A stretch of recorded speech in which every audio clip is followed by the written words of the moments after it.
নাহমাদুহু ওয়া নুসাল্লি আলা রাসূলিহিল কারীম আম্মা বা'দ। দেশে কিংবা দেশের বাইরে যে যেখান থেকে খবর সংযোগ দেখছেন আপনাদের সকলকে শুভেচ্ছা ও রমজানুল মোবারকের মোবারকবাদ। প্রিয় দর্শক, আমরা দেখতে দেখতে রোজার আজকে পঞ্চম রোজায় উপনীত হয়েছি। আজকের আলোচনা রোজা ভেঙে যায় যে সব কারণে।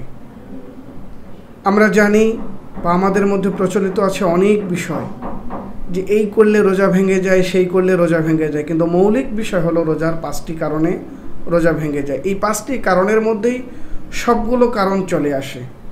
1 নম্বর হলো ইচ্ছাকৃতভাবে কোনো কিছু খাওয়া, 2 নম্বর হলো ইচ্ছাকৃতভাবে পান করা, 4 নম্বর হলো মুখ ভর্তি হয়ে বমি হওয়া, 5ম নম্বর হলো সহবাস করা বা মিলন করা।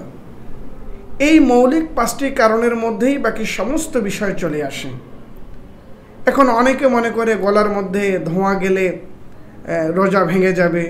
যেমন আমরা সন্ধ্যাবেলা সকালবেলা ধূপ দিয়ে থাকি বা সুগন্ধের জন্য আমরা ধূপ জ্বালাই। তাহলে এই ধোঁয়া আমার ভিতরে গেলে রোজা ভাঙবে কি ভাঙবে না?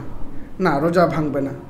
তবে সিগারেট বা এই জাতীয় কোনো কিছু কেউ যদি পান করে থাকে তাহলে তার রোজা ভেঙে যাবে।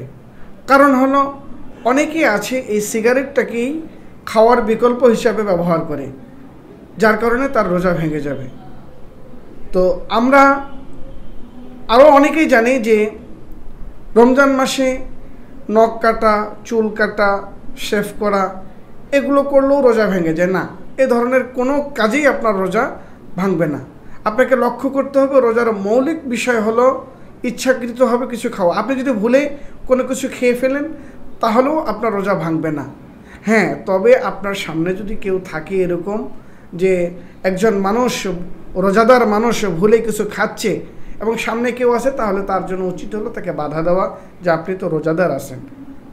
তাহলে রোজাদারের মৌলিক বিষয় হলো রোজা ভাঙার জন্য আপনার ইচ্ছাকৃতভাবে খাওয়াটা হতে হবে। ভুলে যদি আপনি খান তাহলে কোনো সমস্যা নেই। একই রকমভাবে ভুলে যদি আপনি পানাহারও করেন তাহলে আপনার কোনো সমস্যা হবে না। আরেকটি বিষয় হলো এটি স্ত্রী সহবাস বা সহবাসের সঙ্গে জড়িত। এখন অনেকে দিনের বেলা রোজার মাসে ঘুমায়। ঘুমানোর কারণে যদি কারো স্বপ্নদোষ হয় তাহলে রোজা ভাঙবে কি ভাঙবে না? না, এক্ষেত্রেও তার রোজা ভাঙবে না, কারণ এখানে ইচ্ছা পাওয়া যায়নি। এ কারণে তার রোজা ভাঙবে না। যেহেতু ইচ্ছা পাওয়া যায়নি তাই তার রোজাটা ভাঙবে না। আল্লাহ পাক রব্বুল আলামিন রমজান মাসে আমাদেরকে সচেতনতার সাথে রোজা রাখার তৌফিক দান করুক, যাতে করে ভুলক্রমেও আমরা পানাহার না করি, খাদ্য গ্রহণ না করি।